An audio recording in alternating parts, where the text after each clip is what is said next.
WW ने अपनी इस साल की पहली जो अर्निंग कॉल है उसको किया और उन्होंने जो अपना टोटल रेवेन्यू बताया है वो ऑलमोस्ट $300 मिलियन है। इंडियन रुपीस में अगर आप $1 मिलियन को देखोगे तो वो 8-8.5 करोड़ रुपए के आसपास आता है। तो आप लोग यहाँ से आइडिया लगा सकते हो कि ये आई थिंक 2400 करोड़ के आसपास बैठ गया ना। फिर जो डब्ल्यूडब्ल्यू का पहले ये क्वार्टर कॉल जो है वो पहले 3 महीनों की थी, तो उस हिसाब से डेटा है। और मैं आपको बहुत सारे स्टैट बताता हूँ, मतलब ये एक अर्निंग कॉल के अंदर ना सब कुछ पता चल जाता है कि डब्ल्यूडब्ल्यू का आगे क्या है प्लान। हाईलाइट टाइप से होगा ये। सबसे पहले तो निक खान ने ये बताया कि जो रेसलमेनिया 39 है वो सबसे ज्यादा प्रॉफिटेबल रहा है डब्ल्यूडब्ल्यू की हिस्ट्री का। इसके साथ साथ जो व्यूअरशिप है वो 31% बढ़ी है और जो स्पॉन्सरशिप रेवेन्यू है वो 100% बढ़ गया है पहले से। तो ये सिर्फ रेसलमेनिया के बारे में है। और 35 मिलियन व्यूअर्स ने शो को देखने के लिए ट्यून किया था। रॉयल रंबल डब्ल्यूडब्ल्यू के इस साल का सबसे ज्यादा सक्सेसफुल था, मतलब पिछले कितनी भी रॉयल रंबल उठा के देख लो सबसे बेस्ट था।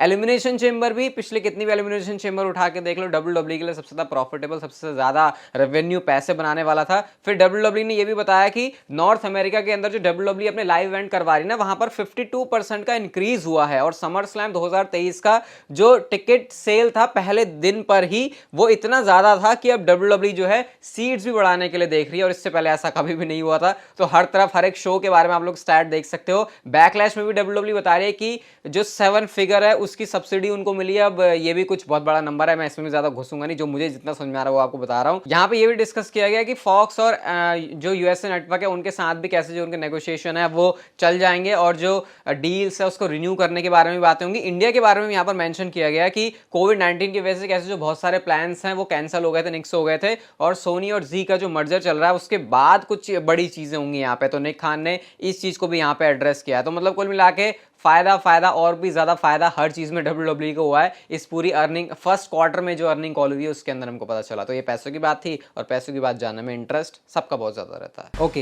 Hello chatters, my name is Rohit and you are watching Wrestle Chatter. Welcome है गाइस आपको वॉइस ऑफ रेसलिंग के एक और नए एपिसोड में। बहुत मेजर अपडेट्स हैं इस वीडियो में। सबसे पहले गाइस हम लोग डब्ल्यूडब्ल्यू के उस रूल से स्टार्ट करते हैं जो कि अब चल रहा है डब्ल्यूडब्ल्यू में और बहुत सारे सुपरस्टार्स को पता भी नहीं है। उनको तब पता चलता है जब उनके खून निकलता है।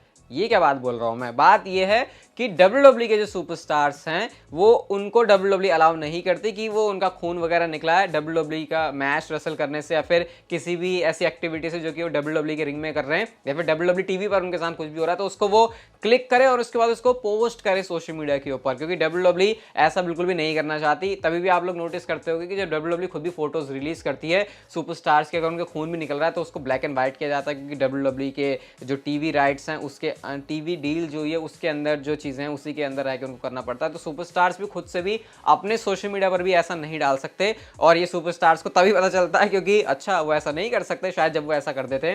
फिन बैलर ने अभी आपको पता होगा रिसेंटली पिक्चर डाली तो थी लेकिन सारा ब्लड क्लीन हो चुका था, सिर्फ कट नजर आ रहा था और उसको भी उन्होंने ब्लैक एंड व्हाइट करके डाला हुआ था। तो ये डब्ल्यूडब्ल्यू के अंदर पॉलिसी है। हाँ, अगर थोड़े से ऐसे चोट वगैरह लगी हुई है तो वो बात अलग है, लेकिन अगर जैसे खून निकलने की बारी आ रही है तो फिर डब्ल्यूडब्ल्यू सुपरस्टार ऐसा नहीं कर सकते। सोच रहे हो भाई, किसी कंपनी के साथ, बड़ी कंपनी के साथ जब रहते हो तो ऐसे रेस्ट्रिक्शंस होते ही हैं। थोड़ा देखा जाए तो डब्ल्यूडब्ल्यू के हिसाब से भी सही बात है, लेकिन सुपरस्टार्स को कितना अजीब लगता होगा, यार मेरे को ही तो हुआ है, मेरा ही तो चेहरा, मेरी तस्वीर, मेरा ही खून, मैं ही नहीं डाल सकता। अगली स्टोरी की तरफ गाइस हम लोग चलते हैं। WrestleMania.co.uk ने ट्विटर पर एक ट्वीट किया जहां पर उन्होंने एक स्टैट शेयर किया कि 2012 से एवरी सिंगल क्लीन लॉस जो कि रोमन रेंस को मिली है। और लिस्ट कितनी की बनी, सिर्फ 6 मैचेस की। यहाँ आप देख सकते हो, एक तो रोमन रेंस और ब्रॉक लेसनर का रेसलमेनिया 34 वाला है, फिर मनी इन द बैंक वाला है जिसमें ये इससे पहले वाला है, मतलब जो आपको बताइए जब सेथ रॉलिंस रिटर्न करके वापस आए थे। उसके बाद यहाँ पे बॉबी लैशली और रोमन रेंस से तो मैंने अभी आपसे कहा भी था कि एक्सट्रीम रूल्स में हुआ था। फिर पे बैक में Braun Strowman Roman Reigns, Monday night raw में फिन बैलर और रोमन रेंस। ये वो था जब यूनिवर्सल चैंपियनशिप पहली बार बंदा क्राउन होने चल रहा था तो फिन बैलर को हरा के रोमन रेंस को फिर फाइनल में आए थे और समोआ जो रोमन रेंस की फ्यूड। और मुझे ये देख के अभी भी ये रियलाइज हुआ कि भाई मैं भी काफी बूढ़ा हो चुका हूँ क्योंकि इसमें से सिर्फ एक मैच ऐसा है जो कि सेथ रॉलिंस और रोमन रेंस वाला है। ये उस टाइम का है जब यूट्यूब पर मेरा चैनल नहीं था रेसल चैटर। तो हम भी काफी बूढ़े हो गए यहाँ पे। और 2012 से सोच रहे हो मतलब ये जो सारे हार आई है रोमन रेंस की उसमें 2017 से है काफ़ी सारी तो, और उससे एक पहले वाली जो है वो है रोमन रेंस और सेथ रॉलिंस की। इसीलिए रोमन रेंस को क्लीन हराना काफ़ी टेढ़ी खीर होती है और जो उनको अनडिस्प्यूटेड टाइटल्स के हराएगा पता नहीं फिर वो किस लेवल पे चला जाएगा। हम चलते हैं गाइस अपनी अगली स्टोरी की तरफ और ये स्टोरी भी रोमन रेंस से ही जुड़ी हुई है। विंस मैकमैन ने कुछ आइडियाज पिच किए रोमन रेंस के अपोनेंट के लिए, लेकिन डब्ल्यूडब्ल्यू के अंदर के जो लोग हैं उनको वो आइडियाज कुछ खास पसंद नहीं आए हैं। अब ऐसा नहीं है कि विंस मैकमैन ने पिच किया तो वो चीज़ हो ही जाएगी, क्योंकि अब थिंग्स काफ़ी चेंज हो चुकी है। और आपको पता है जो WWE के मेजर डिसीजंस होंगे उसमें विंस मैकमैन ने कहा था क्रिएटिवली वो इन्वॉल्व होंगे, और रोमन रेंस क्योंकि एक बहुत बड़ी चीज़ है WWE में, तो इसी वजह से आई थिंक उन्होंने चीज़ पिच करी थी। हालांकि अभी कुछ कंफर्म नहीं है कि वो नाम क्या थे, लेकिन कौन से सुपरस्टार्स आगे जाके फेस करने वाले हैं रोमन रेंस को, उसके बारे में हम लोग वीडियो में जरूर बात करेंगे। बट उससे पहले गाइस हम लोग नेक्स्ट यहाँ पे बात करते हैं ब्रॉक लेसनर के ड्राफ्ट वाले स्टेटस के बारे में। ब्रॉक लेसनर को पहले WWE ने ओरिजिनली ड्राफ्ट के पूल में डाला हुआ था, लेकिन उसके बाद अचानक से अनाउंस ये किया कि ब्रॉक लेसनर एक फ्री एजेंट होने वाले हैं। तो Wrestling Observer Radio Dave Meltzer का यहाँ पर ये कहना है कि WWE ने कुछ ब्रॉक लेसनर के प्लान के साथ चेंज किया था, क्योंकि लास्ट मिनट वाला वो डिसीजन था कि चलो अब इसको फ्री एजेंट रखते हैं, वरना शायद ऐसे होने वाला था कि कोई या तो रॉ या फिर स्मैकडाउन ब्रांड पिक करता ब्रॉक लेसनर को। जिसने भी लास्ट मिनट में डिसीजन चेंज किया, चाहे विंस मैकमैन ही है, तो बहुत अच्छी बात है, क्योंकि अब इससे जो फ्रीडम है वो और खुल जाती है ब्रॉक लेसनर के लिए, और थोड़ा सा अनप्रिडिक्टेबिलिटी वाला फैक्टर भी रहेगा कि नहीं ब्रॉक लेसनर रॉ पर यहाँ पे जाके सुपरस्टार से भी फ्यूड कर सकते हैं और उससे भी फ्यूड कर सकते हैं। ड्राफ्ट के अंदर हमको एक चीज़ और पता चलती है, और वो था इंदु शेर यानी कि जिंदर महाल, जिंदर महाल, वीर एंड सांगा। शैंकी के बारे में कोई बात नहीं कर रहा, वैसे कुछ अपडेट भी नहीं है उनके बारे में। तो ये सुपरस्टार जो है मंडे नाइट रॉ पर आने वाले हैं, तो इसी के बारे में WWE ने भी ट्वीट किया और पूरा एक वीडियो पैकेज बनाया हुआ है इनके लिए। तो मैं थोड़ा सा अब इंटरेस्टेड हूँ, अच्छा क्या WWE सच में सीरियस है मतलब इस चीज़ को लेकर, जहाँ पे जिंदर महाल बता रहे हैं कि कैसे वीर, महान, सांगा इनको अपनी कंट्री में कितनी रिस्पेक्ट मिलती है और ये रिस्पेक्ट यहाँ पर भी चाहेंगे और ये मिलनी चाहिए इनको, और हम कैसे बहुत जल्दी चैंपियनशिप बेल्ट जीतने वाले हैं और ये काम हम करेंगे मंडे नाइट रॉ पे आके। तो ये अलग से अगर इसकी वीडियो फुटेज बनाइए तो मेरे ख्याल से मतलब होगा इसका कुछ। और NXT में थे अब तक, ये मंडे नाइट रॉ पर आए हैं, जल्दी से आगे इनका यूज़ भी हो, क्योंकि वो वीर कमिंग टू रॉ करके ये चीज़ मैं नहीं चाहता कि WWE इस चीज़ में करे। ऑलरेडी मैंने कम्युनिटी टैब पर पोस्ट डाल दी है, जो इतने टाइम से चीज़ें मैं बता रहा हूँ आपको, आज शाम को 7 बजे वीडियो आ जाएगी इसके बारे में। एंड यस, ये काफ़ी सारी चलो शाम को जो वीडियो आएगी उसमें बात करेंगे। फिर अगली स्टोरी की तरफ गाइस हम लोग चलते हैं, और ये अब बात करते हैं रोमन रेंस के बारे में। तो ज़ेरो न्यूज़ की तरफ से एक ट्वीट आता है जहां पे आप लोग देख सकते हो, वो बताते हैं कि AJ Styles, Karrion Kross, Bobby Lashley, ये सारे सुपरस्टार ऑल इन लाइन हैं टाइटल शॉट के जो जिनको मिलेगा रोमन रेंस के सामने। हालांकि उन्होंने ये बताया कि ये पता नहीं है कि ये कब होगा, लेकिन डिस्कशन में इनका नाम आ गया है। उसके बाद गाइस हमको एक और अपडेट पता चलती है, जहां पर ये पता चला कि समर स्लैम के लिए WWE 2 नाम इस समय कंसिडर कर रही है रोमन रेंस के अपोनेंट के लिए, और ये 2 नाम है AJ Styles and Bobby Lashley के। बॉबी लैशली के बारे में तो मैंने आपको बताया था, वो स्मैकडाउन के ऊपर आ गए हैं और उन्होंने कैसे आते ही रोमन रेंस को चैलेंज किया। लास्ट जिस बंदे ने क्लीन हराया था रोमन रेंस को, वो भी बॉबी लैशली है, और एजे स्टाइल्स अभी भी रिटर्निंग सुपरस्टार है, तो उनके बारे में तो आपको पता ही है कि कैसे आते ही उन्होंने जिस तरह से धमाल किया है। काफ़ी ज़्यादा मज़ा आएगा उनको देखने में अगर वो रोमन रेंस के साथ फ्यूड करते हो, तो शायद समर स्लैम के अंदर या तो बॉबी लैशली या फिर एजे स्टाइल्स के साथ आपको रोमन रेंस फ्यूड करते हुए दिखाई दे सकते हैं। Next guys, night of champions के बारे में बात करते हैं। अगेन ये बात रोमन रेंस के बारे में है, कुछ ज़्यादा ही रोमन रेंस के बारे में चीज़ें निकल के आ रही हैं, लेकिन रेसलिंग ब्लॉग की तरफ से ट्वीट आता है जहां पर वो बताते हैं कि रोमन रेंस जो है सऊदी अरेबिया में जाने वाले नाइट ऑफ चैंपियंस में।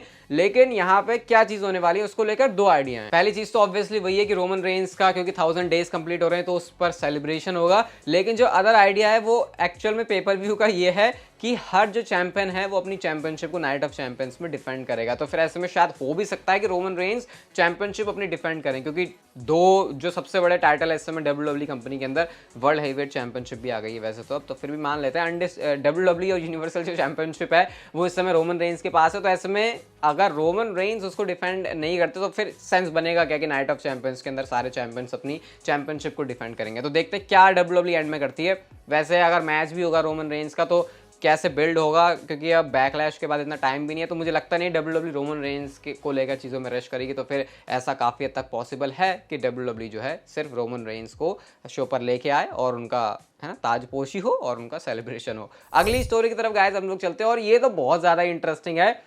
क्या प्लान है इस समय समर स्लैम का? समर स्लैम का प्लान ये है कि सबसे पहले तो मनी इन द बैंक होगा। मनी इन द बैंक में जो भी बंदा मनी इन द बैंक का विनर होगा वो कैश इन करेगा समर स्लैम में जाके, और इस बार WWE का प्लान है सक्सेसफुल कैश इन करने का और चैंपियन क्राउन करने का नया। तो ये आपको पता ही है रिसेंट टाइम में अभी जो हिस्ट्री रही है मनी इन द बैंक की वो कुछ ऐसी रही है कि भाई जो भी बंदा आता है वो उसके लाले पड़ जा रहे हैं, वो या तो उसको सही से कैश इन नहीं कर पा रहा है, कुछ भी आपको पता ही है।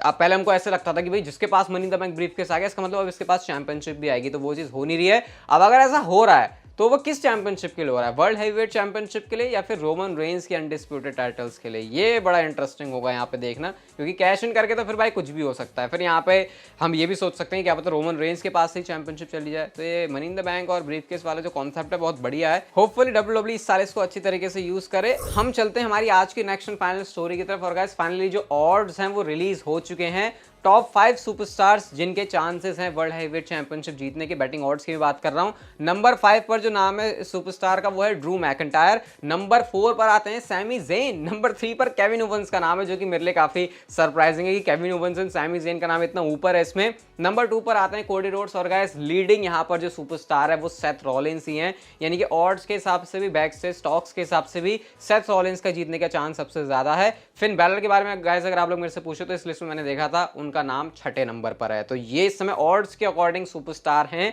जो कि जीतेंगे वर्ल्ड हैवीवेट चैंपियनशिप को। डब्ल्यूडब्ल्यूई के मामले में आपको पता है ऑड्स बहुत हद तक बिल्कुल एक्यूरेट भी हो जाते हैं कभी कभी, और कभी कभी बुरी तरीके से फेल होते हैं। तो अगर ये सच है तो फिर आप मान सकते हो कि सेथ रॉलिंस लीक हो गए हैं ऑड्स के according as your first ever इस नई चैंपियनशिप डिजाइन के साथ वर्ल्ड हैवीवेट चैंपियन। आज शाम को 7 बजे वीडियो आ जाएगी, उसके लिए चैनल से चिपके रहना। ये वीडियो गाइस अगर आपको अच्छी लगी तो लाइक शेयर सब्सक्राइब और नोटिफिकेशन बेल को ऑन कर दो। And see you guys in my next video.